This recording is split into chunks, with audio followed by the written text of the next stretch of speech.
অভাব অনটনের সংসারে বাবা ছিল আলাদা একটা মানুষ। স্বল্প আয়ে ভালো রাখার চেষ্টা করে গেছে সব সময়ই। খুব ছোট তখন মাথার উপর দিয়ে প্রচন্ড আওয়াজ করে উড়োজাহাজ উড়ে যেত।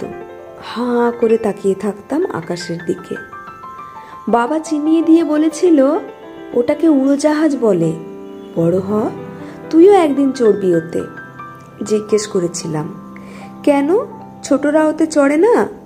তুমি তো বড়, তুমি চড়েছ কখনো?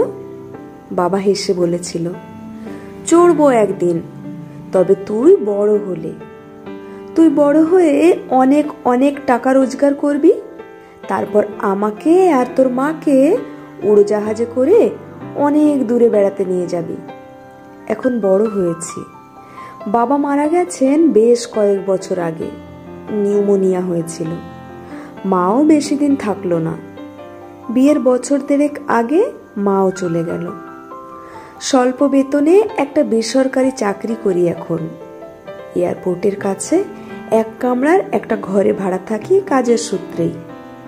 প্রতিদিন কত উড়োজাহাজ ওঠানামা করে। আমার 4 বছরের মেয়ে সেদিন আবদার করে বলল, চলো না বাবা, একদিন এরোপ্লেনে চড়ি। আমিও হাসলাম। মেয়েকে আদর করতে করতে বললাম, শোন মা, তুই তো এখন ছোট, অত উঁচুতে উঠলে তোর ভয় করবে যে, তাই বড় হয়েই চড়িস। আমার মেয়ে তখন গলা জড়িয়ে বলল, আমি বড় হয়ে তোমাকে আর মাকে এরোপ্লেনে করে অনেক দূরে নিয়ে যাব। এমন কথা শুনে বুকের ভেতরটা যেন মোচড় দিয়ে উঠল।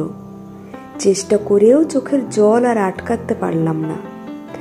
আমি পারিনি আমার বাবাকে উড়োজাহাজে চড়াতে। কি জানি আমাদের মতো নিম্নবিত্তদের ঠিক কতটা বড় হলে বড় হওয়া যায়, সেটা আজও বুঝে উঠতে পারলাম না। কলমে সরজিৎ ঘোষ।